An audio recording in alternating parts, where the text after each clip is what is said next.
আমার সপরিবার বিএনপি, আমার পরিবারে কোনো আওয়ামী লীগ নেই। আমরা সবাই বিএনপিতে ছিলাম। এই আমি যখন আমার বুদ্ধি হয়েছে তখন থেকে দেখছি যে আমার দাদারা বিএনপি করতেছে, আমার বাপ বিএনপি করছে, আমি বিএনপি করছি। 12টা মামলা খেয়েছি এসিআরটা বানানোর সময়। এই মামলা খাওয়ার পরেও আমার কোনো দুঃখ নেই। যদি আমি ম্যাডাম খালেদা জিয়াকে আমার চেয়ারে একবার বসাই আমি একটা ছবি নিতে পারি, তাহলে আমার আশাটা পূরণ হবে। আমার যে মামলাগুলো খাইছি ওই মামলার আমার আর কোনো দুঃখ থাকবে না। আসসালামাইকুম, আমার নাম জয়নাল আবেদিন। আমার বাড়ি হচ্ছে কক্সবাজার রোকিয়া টাইনকালি 5 নম্বর ওয়ার্ড, বিএনপির সভাপতি বর্তমান জয়নাল আবেদিন।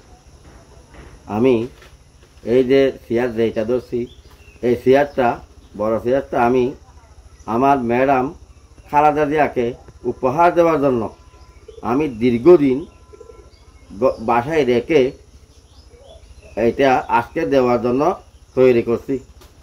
এটা হচ্ছে 2018 সালে বানানো, কিন্তু 18 সালে আমি দিতে পারি নাই।